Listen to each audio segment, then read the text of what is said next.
Hello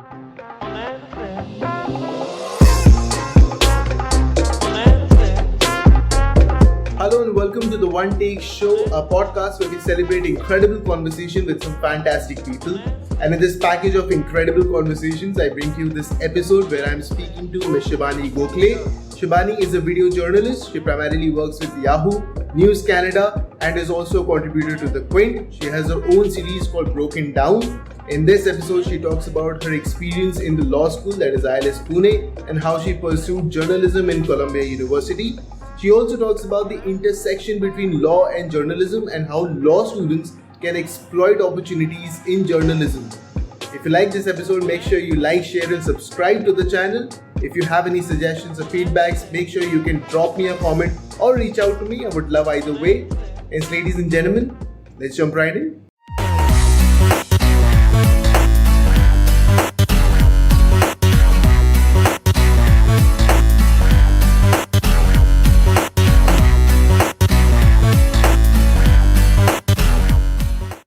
Hello Shibani, welcome to the One Take Show. This is a very special episode because here I'm not as a host but as a student. I have followed your work as a journalist, and I think to have an opportunity to talk to you using this digital mode is an absolute pleasure because I get to learn so much, the essential set of skills and the various career paths that you have explored that we can learn from. Thank you so much for taking the time out and sitting down with me for this beautiful conversation.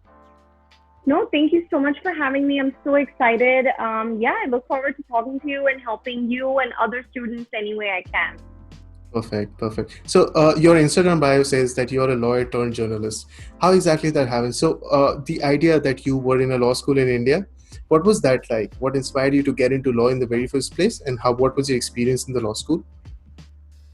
So when I turned 16, I read this book that Pinky Virani, she's a journalist. She authored it, Bitter Chocolate.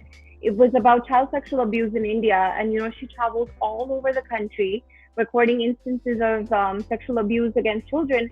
And, you have to understand at that time, protection for children against sexual offenses had not been enacted. That was enacted partly because of her book. Because her book was released, I think there was like a huge uproar. People didn't know how pervasive the problem was. Then I think after that, even Amir Khan had Satyamev Jayate. He had one episode on child sexual abuse, and they got a bunch of signatures, and eventually the law was passed. And that was so inspiring for me that a journalist can bring about such potent change. That because of her, in part, that this entire new law, which let's face it, India is so late. It's so late in enacting a law protecting children from sexual abuse. That should have been done. When IPC was established, basically, that's the time when that law should have been enacted.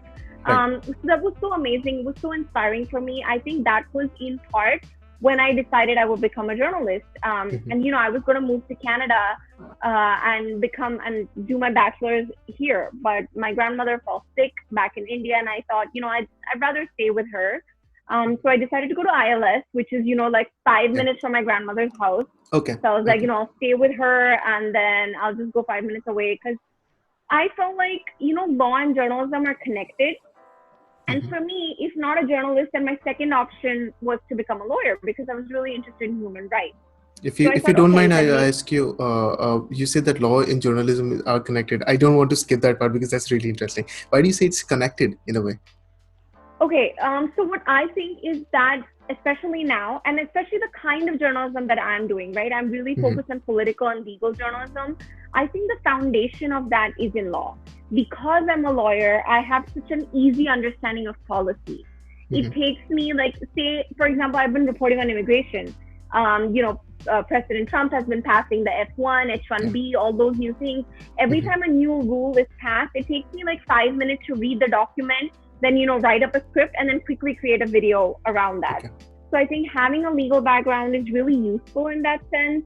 I just made a video about how African people in India are getting harassed. And India doesn't have an anti-racism law, which it desperately needs to protect Black people, to protect people from the Northeast.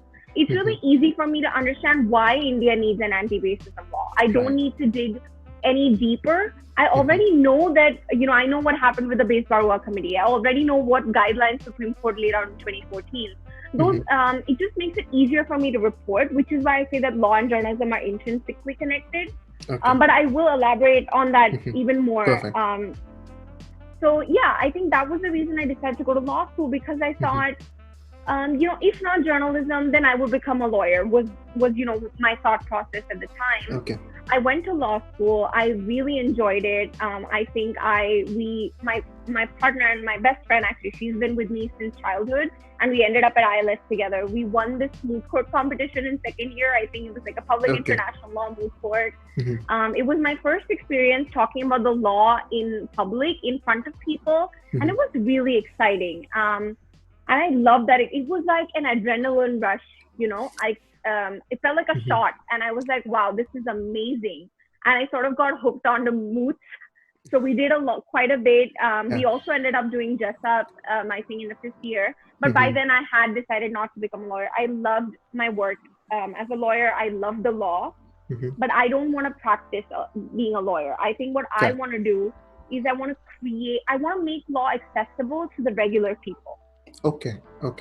Because legal language, it's ridiculously difficult. It's convoluted. If people don't understand, they're like, well, what's this clause mean? Why is there this subsection? What does this mean? Why is there such difficult language that's being used? So I think even in the process of my moot courts, I would talk about it with my dad. I would talk about it with my mom. I'd explain it to my friends. And I felt like I'm doing a better job explaining the law in easier language. And I think that was where around 4th year is when I decided that I want to take that passion that I have for the law, but convert it into making law accessible for the regular people. And then I think around 4th year was when I decided that I would pursue journalism. Perfect. One thing that I noticed when I scroll through your LinkedIn profile is that you've started interning from the very first year or second year of your law school with journalism and journalist houses, so basically news houses. You worked with some very reputable organizations. So my question here is that, okay, you say that your journalism, the idea of journalism was always at the back of your head. You had that as a priority. But when you got into law school, how did you manage to still stay focused at your dream of becoming a journalist? And why did you start off at such a early age in your 5-year law course that you had at ILS? Okay, so I didn't. I interned at the Times of India, I think in my first year of law school, which was an amazing experience. I had 10 articles published, really liked it. So I would say up until I won my first moot court, I was 100% focused on journalism. But the minute I won my moot, I was like, I think I should be a lawyer. So I did spend 2 years after that figuring out what I wanted to do. So I would say my second year, my third year, I was focused on being a lawyer. That was something that I was considering. I thought maybe international law would be good for me because, all my moots were in international law. So I felt like maybe human rights and international law. And then I started thinking, well, if what I want to do is bring change in the world, I can do that as a human rights lawyer too. I don't necessarily need to be a journalist. So I did spend 2 years a little confused. Can I say the law enticed to me back then? I was seduced by the law. I thought I should be a lawyer. I thought it would be really fun. But I don't know, somewhere around third year, I started thinking that I won't be happy if I become a lawyer. I feel like I would get tired of it. I felt like when you're a lawyer, when I would be interacting only with lawyers, for the most part in my professional field, or with clients that I'm working with. But I felt like I want to interact with the world in general. I want to talk to more people. I want to create awareness, which is tough as a lawyer, right? Because your job isn't to create awareness as a lawyer. It's to bring justice for your clients or whatever you do. If you work for a corporate law firm, then, your work is for your company first. And I felt like that doesn't enable the idea of me communicating with the world in general. So around fourth year, like I said, I started drifting back towards journalism. And then I thought, let me intern at a couple of, by then I'd interned at a lot of human rights places. I interned at Saheli, which is this NGO for sex workers in India. It's in Pune. And, I dealt with this one case where this underage girl, she had to be rehabilitated, and her case, had been brought to light by this investigative reporter in Pune. And just the sort of respect that she had for this journalist. And I think that somehow started I started to realize how important the media is. I started to realize Right. how important journalism is. Mhm. And I started interning. So then I interned at the Indian Express, which was really good. I covered courts for them. And that was great. Then I interned at CNN IBN. And I covered the Sheena Bora murder trial, which was Okay. huge Wow. back then. It was Yeah. True. all over the news. And it was an amazing experience because I felt like I was covering the law, but as a journalist. Yeah. So I think that's when I started drifting back towards journalism. And then I made applications to journalism school in my final year. Oh, perfect. Perfect. So now I'm going to ask you the big question, because this, I think, lays a perfect foundation for the same. Journalism as a career for law students is not something that a lot of law students really are aware of. But I am 100% sure a huge chunk of them have the skills and obviously have the interest to perhaps make it in journalism. It's just that they're not talked about. Journalism is not talked about as a viable career option, just like MBA was not something that people used to talk about with law until late. So from a law student's perspective, what exactly is this industry that journalism is, and what are those initial hurdles or experiences that you've had that gave you the impression of what exactly this industry holds for you? Okay, that's a great question. And yeah, you're right. People don't talk about it, but the skills are so transferable. It's not even funny, right? Basically, journalism requires that you're a good writer. That is like the founding tenet of journalism. And let's face it, lawyers are good writers, right? Like we learn to write memos, we learn to write arguments. So we start writing from like the first year of law school, essentially. So you need to have writing down pat. If you're interested in broadcast journalism, say you've participated in moot courts and you've been successful at it. You've stood in front of a panel of judges and been able to explain your point of view, represent your side. If you're good at moot, you can be good at broadcast journalism. That skill is so easily transferable. So that's for video, right? Okay, one thing, if you want to be a video journalist, you have to learn to film and edit. That's not a transferable skill. You have to learn that from scratch. But it's not that hard. No one says that you need to become an artistic videographer. You need to learn basic tenets of video, which is like, make sure that your face is there, make sure you're getting the audio. That's basically it. Editing, yes, editing is an art. It is a skill that you have to learn. But again, that's if you want to be in video. Then there's also radio journalism. Like you're already doing a podcast, so your skills are already transferable to radio journalism. So, yeah. There are some skills that you have to learn to become a journalist, but I do think that the basic talent is very easily transferable. As for why it's not talked about, I think one reason it's not talked about is because law school is 5 years, right, in India, or it's like 3 + 3, which is 6 years. So it sort of feels like, well, after studying something for 5 years, do you want to leave that? Right. Then you might as well become a lawyer. But to that, what I say is that you will never lose the law. You will never, ever lose it. I still remember things from law school. I still use the things from law school. The whole time that I was in law school, I think one of the biggest things that bothered me is, I think, section 376 of the IPC, which basically says that marital rape is not a crime unless the wife is below 15 years of age. 375. I think, right, 375. I think I'm just sorry, I'm not correcting you. It's just something that I've been working on recently. No, that's always a good thing. I think, that's something I learned in second year, but that's still something that stays with me. And I still use it. So when I made a video about the custodial rape of this minor girl in Odisha. And then I talked about POCSO. I brought up POCSO. And then I thought about it, that there's this loophole. This is how people are getting away with it. So something that I learned in the second year of law school is something that I'm still using on a day-to-day basis in my work. So I think the 5 years, we, as an Indian society, we're always conditioned to think you must not waste a single year of your education. Because Indians are very focused on education. So it's like, whatever time you spend studying, every second of it must be used. But that's not true. You can go into a different career path and still use what you're doing. I'm actually getting interviewed by someone else for a podcast, and she told me that she has like a minor degree in psychology, and she's always worried that she isn't using it enough. But then she said Okay. that she realized that when she is hosting and interviewing people for her podcast, she makes use of that psychology degree on a daily basis. That must be exciting.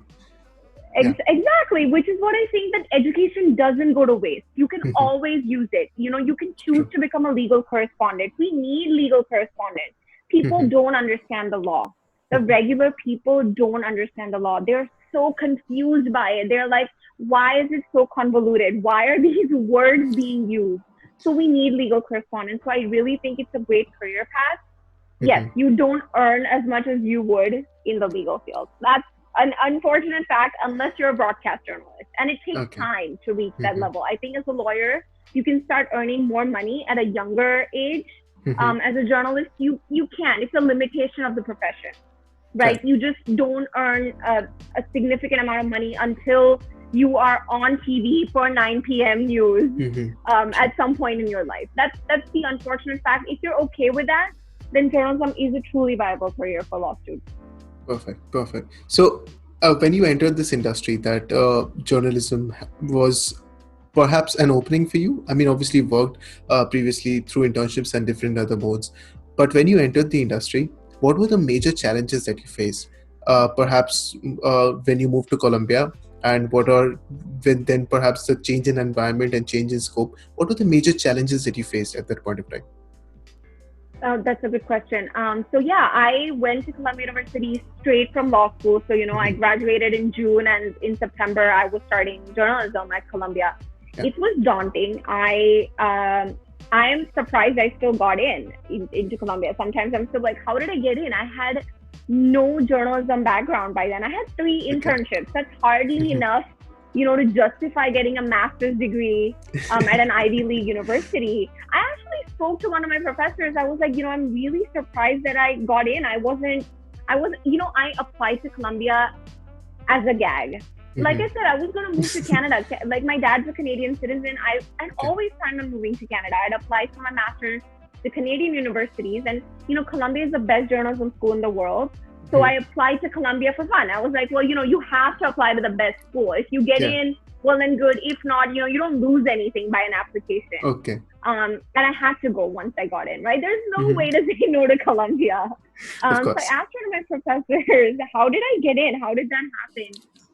And she actually told me that it was because of my law background that I was accepted. Because in my application, when I talked about being a legal correspondent, and I said that I think I can use my legal background as a journalist, I think I can use it to become as a good legal journalist, they were quite impressed, and they really liked that. So now I think about it, I feel like if I had not studied law, I may not have gotten into Columbia University. So that's, one thing, that's just like getting in. When I went to Columbia, I struggled.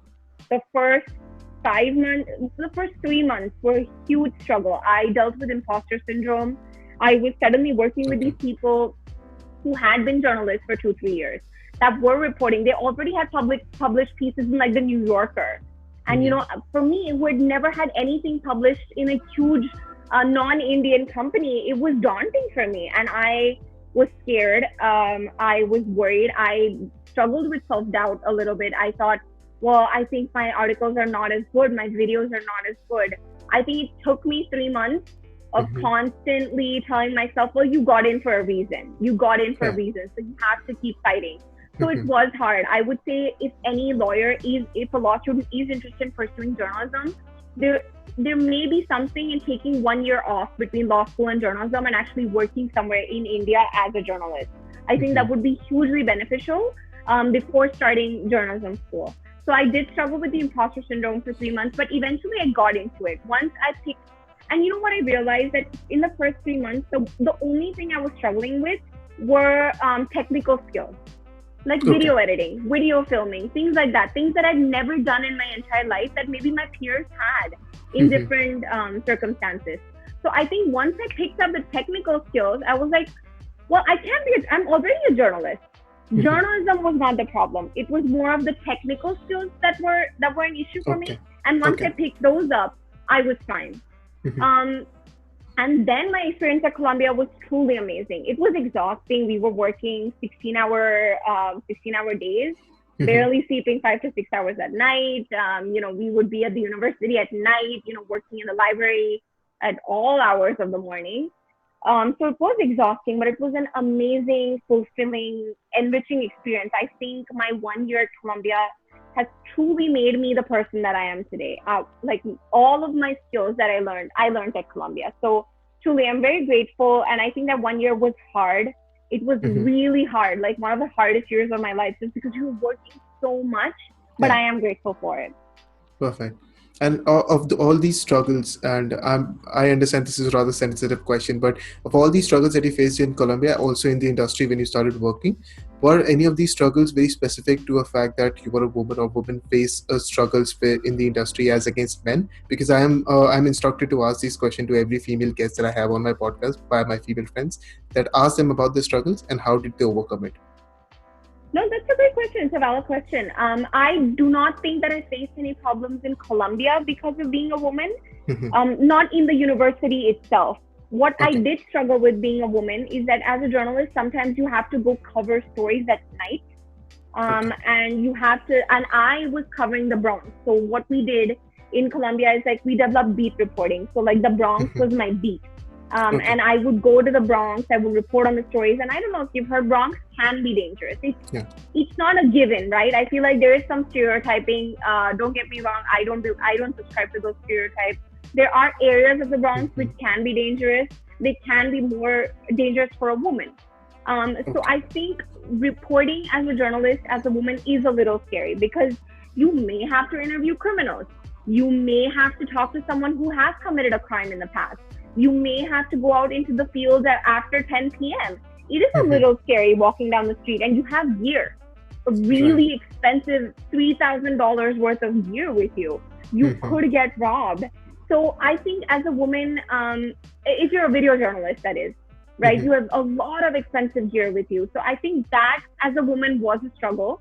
I didn't face institutional struggle as a woman. I think I faced more safety concerns, and I still have those issues. If I have to interview a man for a project that I'm working on, and then I have to maybe go to his house to do it, I still take a step back. I still get this, dread. I'm like, well, I can't just go to his house. I've told my husband to accompany me a couple of times. I'm like, well, you just have to come with me. Don't do anything. Just like stand there. And it makes me sad that we have to do this, but you have to protect yourself. You have to think of your own safety because, well, if you're dead, then how are you going to report on the stories? So you have to be alive to report on your stories. That is a struggle that I've faced. Great. Safety. Yeah. I'm just delighted. I just laughed at something so morbid. I have to review this entire podcast. It's okay, but it's very important. It's very important. It's something my mom says to me all the time. If you're not alive, like who's gonna do your work for you? So True.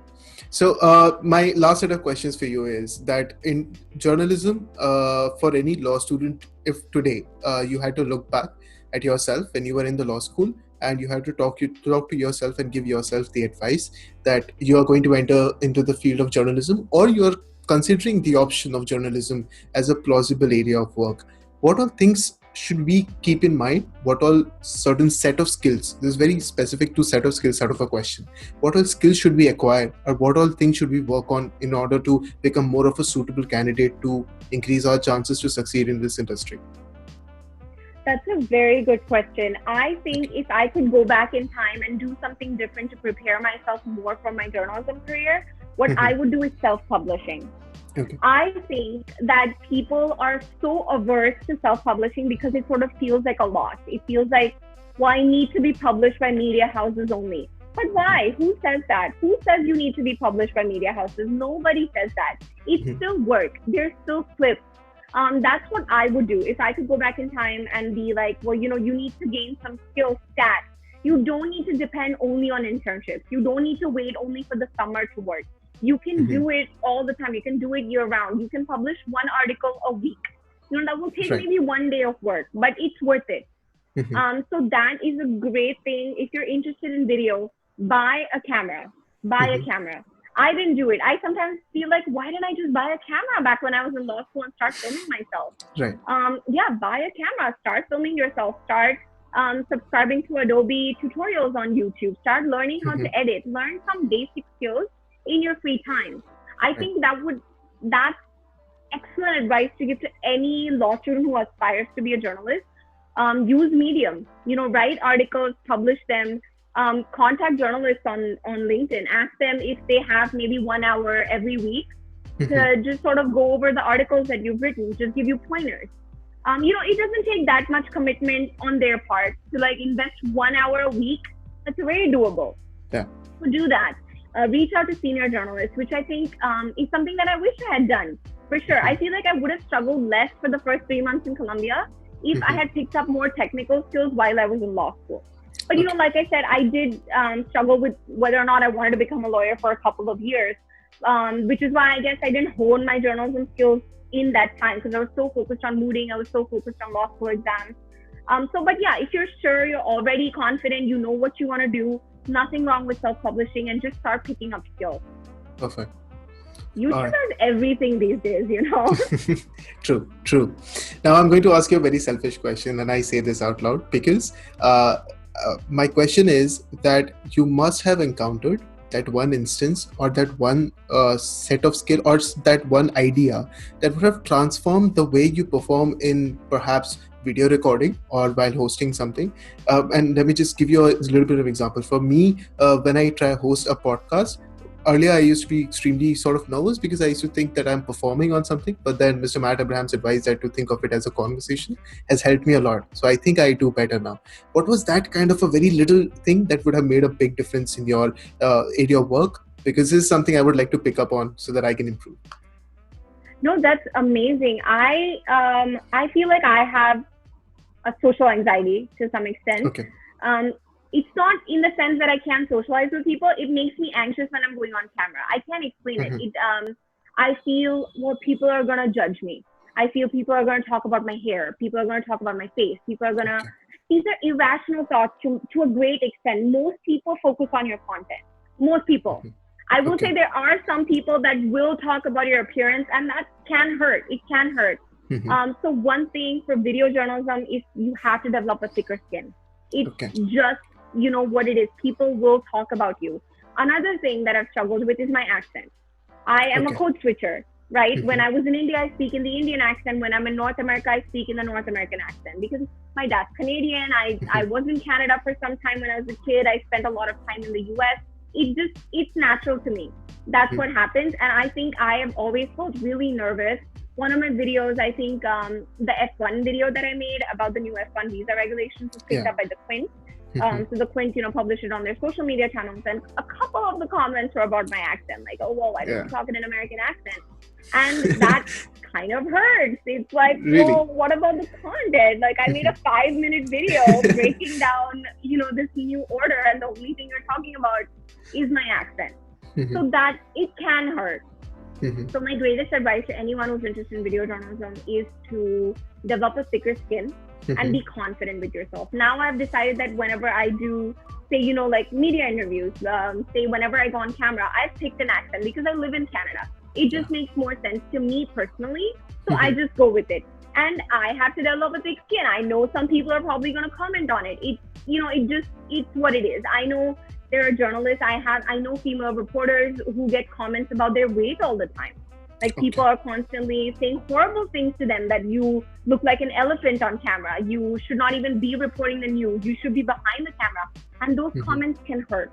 They can hurt. And it's insane to say that don't let it hurt you. That's not possible. You're human. You see these comments, they hurt your feelings. The only thing I say is that you have to be confident. When you read those comments, don't let it negatively impact you in such a way that you can't do your work anymore. You have to keep on keeping on, which is what I say. Feeling hurt is natural. It's just what happens as a woman. I think you deal with these issues a little more than men do. I have friends, men who are video journalists who don't even think about this. Like I have a friend, I was talking to him last week, and I asked him, like, how do you feel when you go on camera? Like, do you get like those moments before you're on, like before you publish a video, do you think 10 times, like, is my hair okay? Is this okay? Is that okay? And he was like, no. I was like, wow, that's such a huge difference in the way that I perceive my own video journalism as opposed to how men do, like male video journalists. So I do think that as a woman makes it harder, but you just have to develop a thick skin and don't let it get to you. And you know what? If you see a negative comment, work harder. Keep working harder. Like, use your content to shut people up rather than getting into petty fights is how I look at it. It's what works for me. Perfect. I mean, I can't say that I understand all of your challenges because obviously Exhibit A, I'm sitting here with this horrible hairstyle that I have, not making any effort whatsoever. But to some extent, yes, I think negativity can really get to us with respect to our performance in anything that we take up. But obviously, I have a lot to learn with the journey that I have. I have just last 2 questions for you. First is not exactly questions, just your remarks. Firstly, what is your comment on Indian media scene right now? And please feel free to blast it as much as you can because I would love to enjoy that. Okay, so I don't love the way journalism is done in India, right? It's why I'm not in India right now. I worked at Brut India for 6 months. I really enjoyed that. I think Brut India is a genuinely good company. They're trying to do some good in the world. They're covering really good stories. I have a lot of respect for Brut India, the Quint. I think the Quint is doing an amazing job. They're covering important news stories. The Wire is really good. Say D'Souza is amazing. So the Print is really good. So these are like these 5 or 6 news organizations that I personally follow. And that's where I get my Indian news from. I still love the Hindu. I still really love the Hindu. If you're asking me for like print options, I think I would go with a combination of the Quint and the Hindu for that. But I do think that to a great extent, primetime news in India is a spectacle now. And that bothers me. It's not how news works. Yelling at each other on TV is not how it doesn't follow the tenets of journalism.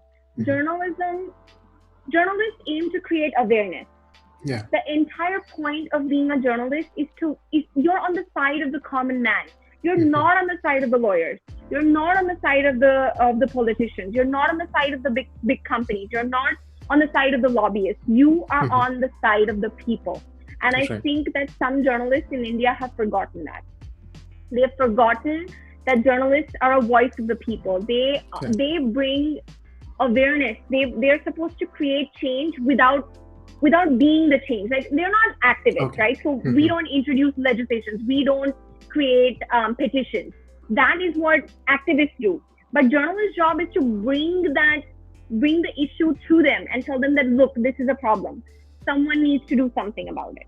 And I feel like yelling at people on primetime television is not the way to do that. So I do think the spectacle that's happening is problematic. For example, now Sushant Singh Rajput's death, I feel like there's been a lot of focus that people have made only on Bollywood and nepotism.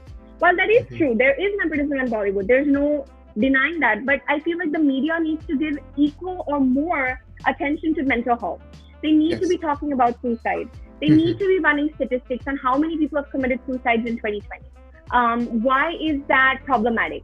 How can we prevent those suicides? Talking to mental health experts. Invite mental health experts on your panel. Ask them, what should parents do? Parents don't know, right? Mental health is not talked about in India, right? If you see your kid struggling, if you feel like your child may be suicidal, parents may not necessarily know what to do. So what should they do? Is something they watch 9 p.m. news. If you bring a mental health advocate on 9 p.m. news and ask that advocate, like, what should parents do in this situation? That could be tremendously useful. So I think Indian media is really focused on sensationalism. I think nepotism and Bollywood and Karan Johar did this and then this one did that gets more clicks than talking about suicide is a problem. It's a real rampant problem in India and we need to deal with it. And that is the problem for me, essentially. I feel like my commitment to journalism is to the truth. It's to being honest. And I feel just focusing on one part of the news because it's more sensational is not honest enough for me. That's how I feel, basically. Perfect. I couldn't agree more. And I think anyone who watches or listens to this podcast would agree with everything that you've said. A conversation so rich, which will open up gates to journalism as an industry for every law student. I think every law student who's good at the idea of perhaps public speaking and exploring this news and getting into this industry will now definitely start looking into this direction. Thank you so much for taking time off your very busy schedule, sitting down with me for this conversation. Do you have any closing remarks for our listeners?